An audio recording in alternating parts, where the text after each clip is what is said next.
Welcome to Profit Guru. I'm Cassandra Barney and I am a full-time Amazon seller. On this channel, we love to teach you guys all of the strategies that we're learning and personally utilizing in order to make money online, especially on Amazon. So if you're interested in that type of content, please hit that subscribe channel because it means a lot to us and the growth of our channel. In this video, this is video number 6 of our Amazon wholesale bundling mini-series. So if you need to catch up on the first 5 videos where I teach you all about what wholesale bundling is, why you should do it, and how to do it, then I'm going to link those videos right above. In this episode, we are going to talk about something that is so crucial in order to be able to list these items on Amazon.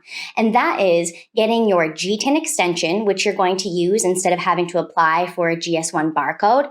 And with that, you're also going to have to get either brand approval or brand registry, which brand approval and brand registry are two very different things. Brand approval is a lot easier to get, but ultimately the goal should be brand registry, which takes a little bit more work, but it's going to make your listings so much more powerful. So let's jump right into it. All right, so in the last video, I showed you guys just how easy it is to come up with your own logo on Canva for free and a brand name. But keeping in mind that you want to make sure that it's not too niche specific if you don't intend for it to be. So a name that is going to encompass all of the different categories that you intend to sell in. Now, having that branded packaging that you ordered from Sticker Mule and your items, that is going to be enough to submit and get brand approval through Amazon to list these bundles with a GTIN extension. However, you're not going to get any added benefits at all. So your listing is going to be very plain. It'll just have the title, the bullet points, the description, and your images. That's it. You're really not going to have a lot of flexibility to try and grow your brand further than that. So if you are super serious about being in this for the long run, building your own brand, then you're going to want to get brand registry. So again, brand approval and brand registry are very different. Just with Amazon saying that you're approved to list this brand, there's no protection, there's nothing like that. You don't get any benefits. So brand registry is really the route to go if you're serious about building your brand. So right down here, we can see some of the advantages of having brand registry. You'll have access to A+ content. So what this is going to do is help you to better showcase your brand, your storefront, and your products. So that's going to help to drive more traffic and get you more sales. So let me show you a listing with a seller that is brand registered. So I can tell that this seller has brand registry for a couple of reasons. The first thing that stands out to me is this video right here. You cannot upload a video unless you're brand registered. And videos sell people. Think about it. They're not able to go into the store and touch these items and see them in action. So what they're going to rely on is how much information you're able to give them so that there's no doubts left in their mind after seeing your listing. So by being able to put a video in there and show your product in someone's hand and show it in action, that is going to be a huge selling point in attracting customers to you. So another reason why we want brand registry, we come down further, we can see their nice bullet points here. But down here, this right here, the product description, having all of these beautiful banners and showcasing more about the products and the brand itself, that is not something available for you to do unless you're brand registered. And look at how it really dresses up this listing and makes it just seem more professional. Very professional to have this here to showcase more about your brand and your products. So that's going to help to gain more trust as well. They can see that video, see the product in action. They can see all of these other photographs. That's really building trust with your customers and coming off as more of a professional. You'll also be able to do sponsored brands where there'll be ads that are featuring your logo with a custom headline. A lot more information with brand analytics, and also different things like the Vine program. So when you first put up a fresh listing, there's no reviews on that. Think of yourself as a buyer. If you have it narrowed down to 2 separate products, which one do you usually go with? Probably the one that has more reviews. So it can be really hard at first to start really selling your products with 0 reviews. So the Vine program is something you can enroll in if you're brand registered, and it's a really pay-per-click thing where all of the best Amazon reviewers, they are going to review your item and post them on your listing. So then you're going to get a ton of reviews, and that's going to also gain more trust and make other people want to buy the products. So there's just a lot more you can do when you go ahead ahead with your brand registry. You're going to be able to protect your brand. If someone's trying to copy it, you'll be able to issue IP complaints. You'll be able to better showcase yourself, look more professional. You can also go live. You could do live videos on Amazon showing your products. So there are some serious advantages to being brand registered. And really, the only thing that you need, aside from having your products to take a picture of, your branded packaging, you're only going to need a couple more things. And the most important being a registered trademark. So a trademark is something that is absolutely needed to get brand registered. Along with that, you're going to have to provide a list of categories you intend to sell in, as well as a list of countries where your products are going to be manufactured and distributed. So that's really all you need. So to make yourself into a legitimate brand where you have the power to build and really resonate with people as your brand, you don't have to go that much further. But you have to get that trademark. So there's a few ways to do it. And stick with me. I'm trying to move as fast as possible, but you're definitely going to want to stay until the end because I'm going to show you how to get that GTIN extension, which you definitely need to list these bundles without getting a barcode or a GS1 code that you're going to have to purchase. So Amazon's IP Accelerator program, this is one route you can take. They have vetted attorneys here who can help you with this trademark and this branding process. If you don't want to go through them, super easy to do. Click get started, and basically you're just going to pay for the service and they're going to walk you through it. Now, your trademark is going to have to be registered with the USPTO. That's the United States Patent and Trademark Office. So you get there by going to uspto.gov. Now, if you hire somebody to register your trademark for you, this in the end is where they're going to go to register it.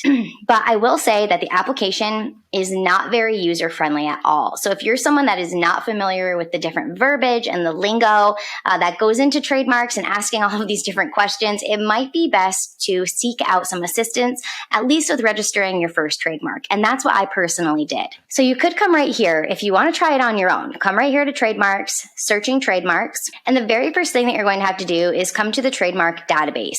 You're going to have to search for the trademark that you want and make sure that it is not one that is already registered, because you can't have the same trademark as somebody else. It can't even be too similar. So if it looks too close or sounds too close and you're in the same niche, it's going to get denied. So you're going to have to search the database first to make sure it's available. Because if you submit it in the application and it looks too close or sounds too close like somebody else that already has an existing trademark, it's going to get rejected. You're going to lose your money and you're going to have to start over again. So here's what you heard me talk about before. You can have image-based or just straight up text-based. If you just want it to be a basic word like Nike, then it would just be basic word mark. If you want a word or a design like the swoosh with Nike, then that would be here. So let's type in Nike and see if the trademark comes up. So now you can see all of these trademarks that are registered. You can see here if they're live or dead. And we have Nike, we have Just Do It, we have another one for Nike. So what you're going to have to do is search for the trademark that you want and make sure that it does not pop up. So you can see more Nike. You might be wondering, why are there so many trademarks with the word Nike? That's the same word. Why is it trademarked so many times?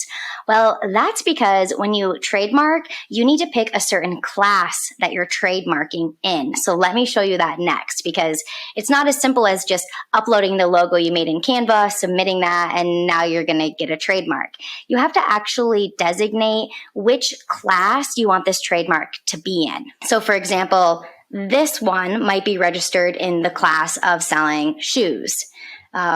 This one down here, this Nike one might be in the class of being like hair products. So every different product gets a different class and has to have a different trademark registered. So for each class that you want under that brand name, it's an additional $250. So after you've made sure that the trademark is available, then you're going to come here to the Trademark ID Manual. You can just put that right into Google, USPTO Trademark ID Manual. And this is going to give you the different codes for the class that you want your trademark to be in. So let's say, for example, I wanted to sell body wash. So now I would have to pick the class that would fall into. So just body wash, that's going to fall into the class of 003. Apparatus for washing out body cavities, so that would be a very different class. That would be class 010. Let's check cookies. Maybe we want to sell cookies. So now all of these cookies you can see fall under class 030. They're all 030. So whether it's an almond cookie, a vegan cookie, a fortune cookie, all of these types of cookies, they're falling underneath the same class. Here's a different one, cookie stamps, cookie molds, cookie jars. So if I wanted to sell cookies, I would have to put the class for my registry as 030. But now maybe my brand also wants to get the trademark for cookie jars. That's a different class.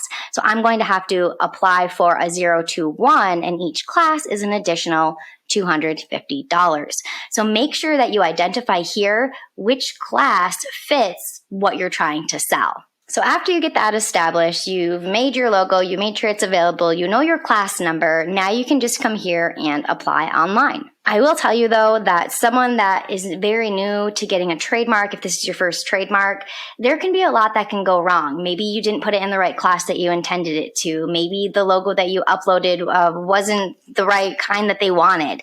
In that case, your application is rejected, you start over. So that's why I think if you don't feel comfortable with this stuff and you don't really fully understand it, that it's super great to get somebody to help you, especially for your first trademark, so that you know it's going to go through. But if you want to be brave and try it on your own, you can at uspto.gov. But if you want a little help just to make sure that it's going to get done right and you're eager to start your brand and you don't want to have to wait months to realize you did it wrong and then wait more months to try and get it through again, then you can come to Google. You can come here and type in local trademark attorney.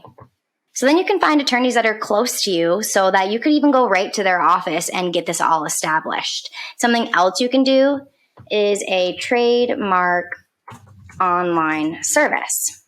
And this personally is the route that I took. So you can see all of these online services that are going to assist you and provide you with the guidance for getting your trademark.